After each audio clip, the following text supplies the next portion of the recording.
Puji Tuhan. Terima kasih buat kesempatannya yang diberikan. Haleluya. Kita mau berdoa sebelumnya, yuk kita berdoa.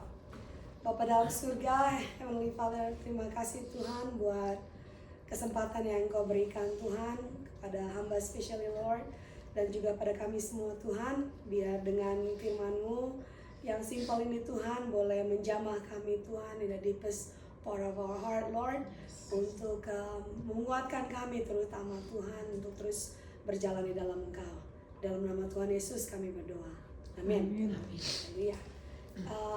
Saya mau bagikan firman Tuhan pada siang hari ini. Judulnya itu Walking in Spirit, ya, hidup menurut daging atau roh. And then dari Galatia 5 ayatnya yang ke-16 sampai 26. It's walking in the Spirit, so it's Galatians 5 from 16 until 26. Okay. Jadi konteksnya ya, sebelumnya Galatia ini ditulis dari Rasul Paulus buat jemaat di Galatia. Okay. Jadi ini konteks keseluruhan ini tentang kemerdekaan Kristen, Christian liberty. Kita mau baca ya, kita mau baca sama-sama. Kita mau baca saut-sautan. Saya dari we gonna read it. I will read it on the ayat 16 and then selanjutnya. Okay. I'll read it in the verse 16. Hidup menurut daging atau roh. Maksudku ialah hiduplah oleh roh, maka kamu tidak akan menuruti keinginan daging.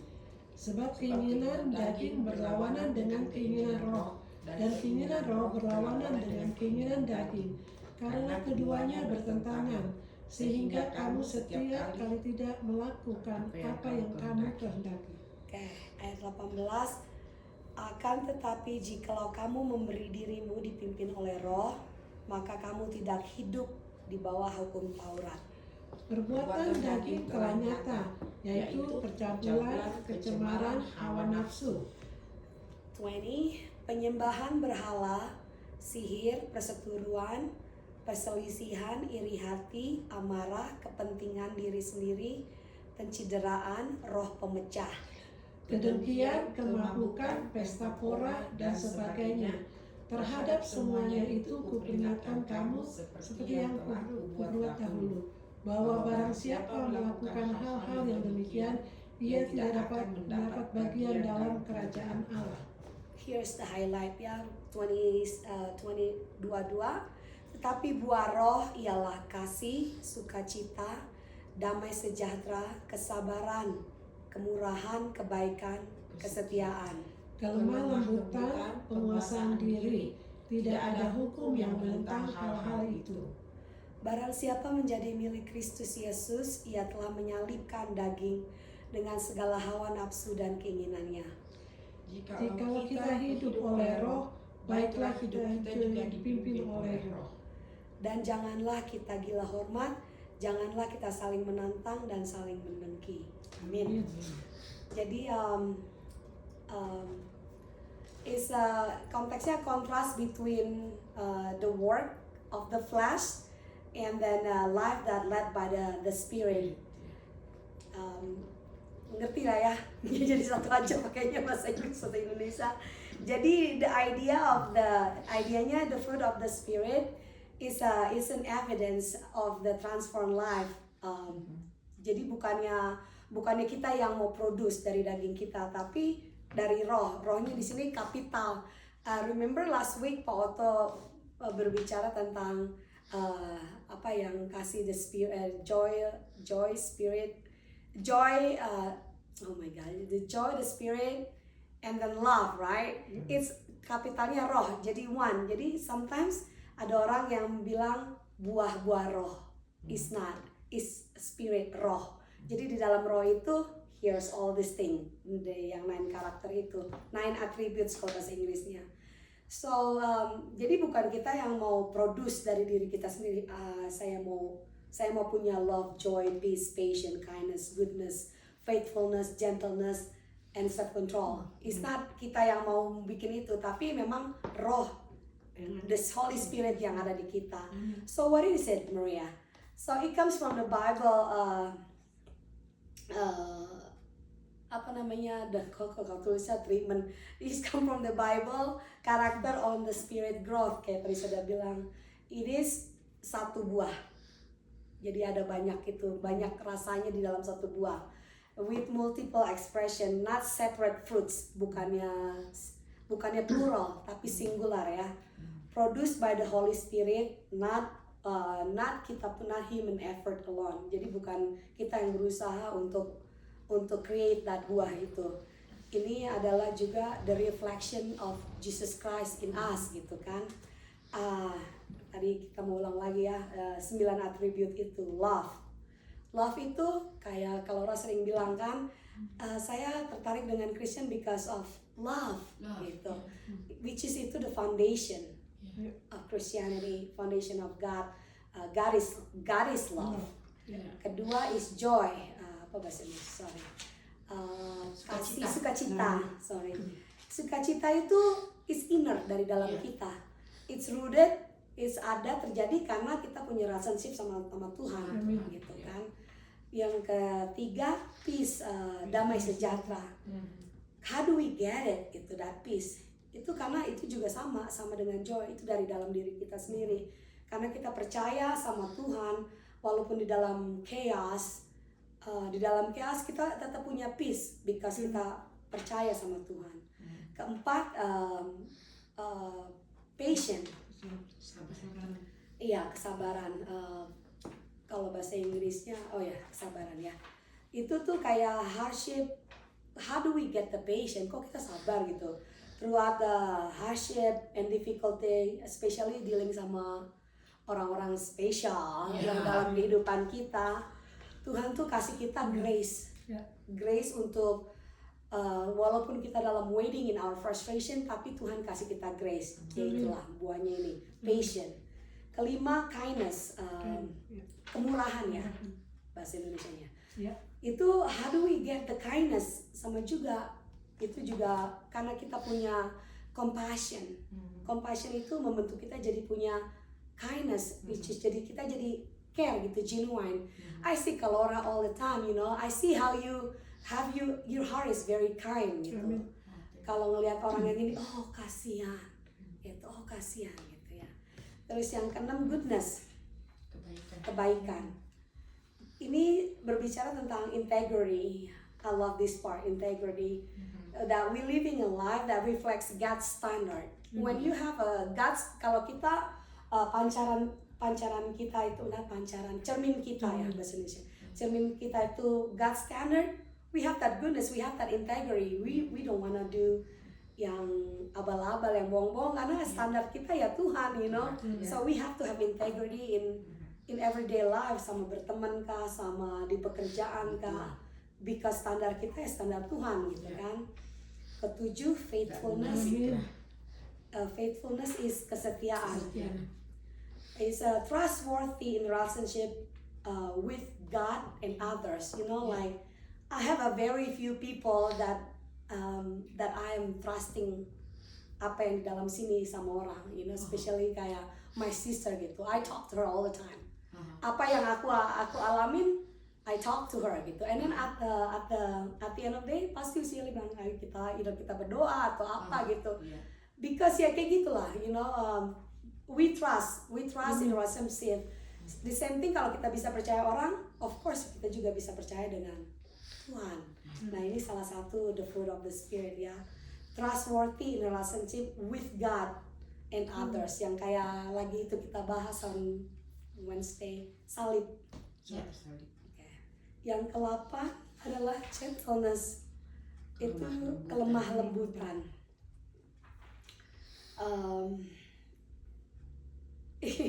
It's very hard ya buat orang lemah lembut, buat kita yang dari sana. Dari timur. Dan bisa ngomong. Susah. Tapi lebih enak orang orang yang ceplas-ceplos daripada lemah lembut tapi backstabber gitu. Yes. Ya. Suaranya doang yang keras sebenarnya sih.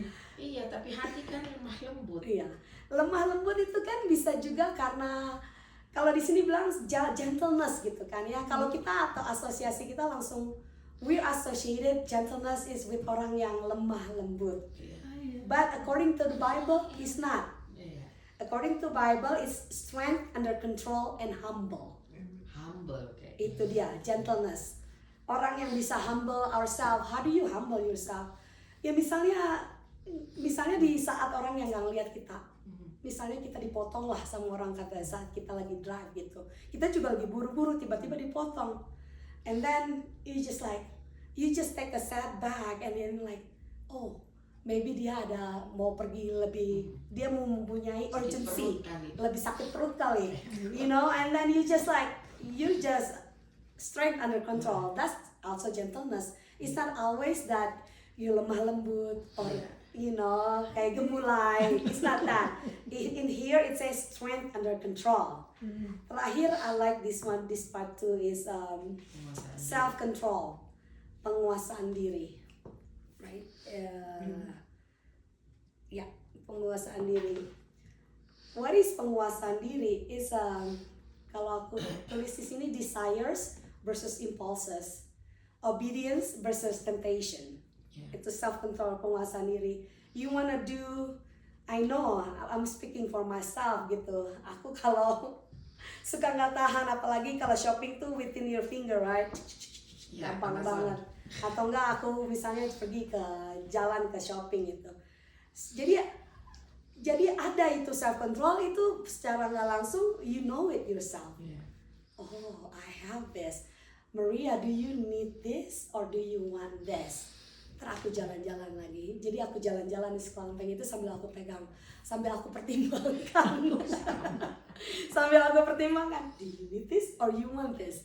If you want this, if you need this, apa gunanya? Gitu kan. Sama juga kayak pernah aku satu hari Usi datang ke rumah. Aku seluruh kloset aku buka. Here Usi mau kayak gini. Karena aku pikir juga I wanna relearn to live dengan what we have. Kalau dulu bisa, sekarang juga bisa gitu. You don't need all these things. You don't need it. Tangan cuma satu. You need one watch. But no, I feel like having 10 watch. Sepatu kaki cuma 2 gitu kan, sepasang. But I feel like I want to have a nostrum rack in my house. It doesn't make sense. Cuman ya itulah. You know, kita belajar ya. Kita belajar desires and impulses. That's I learned that. Nah, yang keempat, how the fruit grows. Gimana caranya untuk buah roh ini? Kita kebiasaan ngomong buah-buah, tapi actually buah roh, singular, buah roh, the fruit of the spirit. How does it grow gitu kan? Ya itu kayak yang hari Wednesday kita sharing melalui proses. Nothing is instant. Terus yang kelima, aplikasinya apa? Self reflection. Jadi ya kita selalu kayak ngelihat lah in the mirror, like self reflection, what is growing, apa yang di dalam hidup kita, what is growing in our life, and what needs attention. Kita mulai lihat ke kedalaman kita. If I feel at this time dengan perjalanan kita dengan Tuhan, what have you learned thus far? What do you need to change? Apa yang orang bilang ke kita, kalau di sini bilangnya constructive criticism, that's very hard to receive, ya kan? Ada orang yang, kamu gini-gini. Oftentimes, apalagi kita orang Indonesia cepat tersinggung kan? Oh iya. Maksudnya loh ngomong itu apa gitu? I'm perfect, you know? Atau lo ngomong gitu, lo sendiri juga. Exactly, gitu. Kita balikin itu 9 out of 10 we do that, you know? Enggak loh, gini.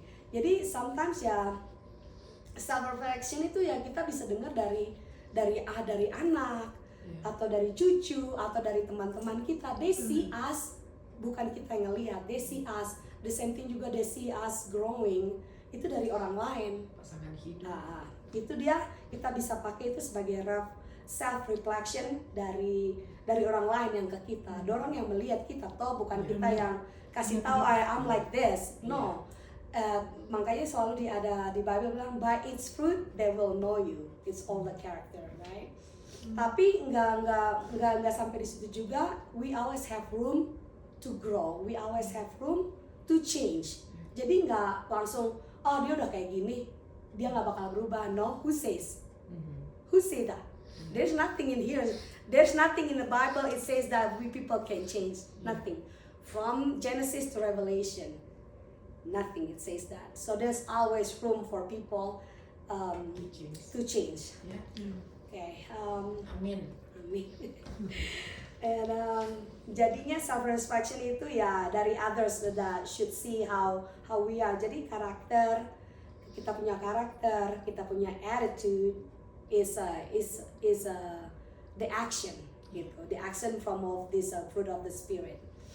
So in conclusion, the fruit of the spirit is a process of God that is working with you. That is if you allow it for God to change you. Tuhan nggak pernah bilang, aku selalu ngomong gini, Tuhan, God never say that I will go and see you what you need to change. He didn't say that. He always say, come to me. Yeah. Amin. Datanglah. So come to me, let Him change you. Open your heart. Yeah. Gitu, let Him change you. Invite Him. Simple. You don't need this extravagant prayer like sampai turun, roh dari sinar kemuliaan sampai turun. As simple as God, I just need to change my life. Amin. Help me, Lord. Yes. The shortest prayer in the Bible is when Peter was during the storm. Cuman 3 kata, Lord, help me. Oh. As simple as that. Gitu. Terus transform is not just behavior but also the heart. So the first thing first, kan, we want God to touch our heart, our mind and our spirit. Spirit-led and living a spirit-led life like naturally produced. So spiritual-led life like naturally produced spiritual fruit. Jadi when you walk, kalau kita berjalan dalam roh, automatically you people ini bakalan diproduce that spiritual fruit gitu. So there's this movie, aku dengar this example. Movie-nya judul Evan Almighty. Kalau nggak salah itu si Jim Carrey and Morgan Freeman. Sometimes watch that movie, Jadi kalau di movie itu dibilang kan, God, I wanna have this patience, gitu. Do you think Tuhan, yang datang ke kita itu sesuatu hal yang kontraindikasi apa yang benar-benar bikin kita patient? Kontraindikasi. Bakalan akan yang disampaikan ke kita, oh you want patient, I'm gonna show you all the thing that makes you patient. Yes. You want be kind, I'm gonna show you all the thing yang oppose bikin lo jadi nggak kind gitu kan. Itu yang kita harus harus sadari. Oh my gosh, dia udah ngetes gue nih orang. Wait a minute, didn't I just pray for that? Yeah. Kayak I'm praying for self-control. Cuman apalagi sekarang kan kayak gue udah bilang, semuanya within your fingertips. All the thing that makes me desires and having impulses. Nah, di situ juga kuasa Tuhan bekerja untuk you take a step moment gitu kan, untuk to realize Tuhan, God, Lord, help me. Gitu. Jadi again in conclusion, the glory of God in Christ is full of grace, and the glory of God in Christ is full of truth. The glory of a man is full of work of the flesh, yet become flesh and work, and yet he become flesh. Yet Tuhan sendiri, he become flesh, gitu. Dia udah mengalahkan semua kedagingan yang kita mau gitu kan, and he took away all our sins. Jadi kalau misalnya ada orang bilang, oh karakternya udah begitu, no, we don't want that. We repent, we wanna rebuke it, we wanna say everybody could always repent. Because Tuhan semua udah mengalahkan semuanya di Golgota, di kayu salib, and He came out of the tomb. He's menang, So all you need to do just repent and Amin. then kembali. So we wanna pray for our family yang jauh, yang kayak prodigal son itu. Kita mau percaya kalau Tuhan ikut campur tangan di dalam kehidupan mereka. Entah apakah itu dalam satu batu pun bisa menjadikan mereka repent gitu. We wanna pray for that. Segitu aja dari saya sharing siang ini. Amin, puji Tuhan. Oke, mari kita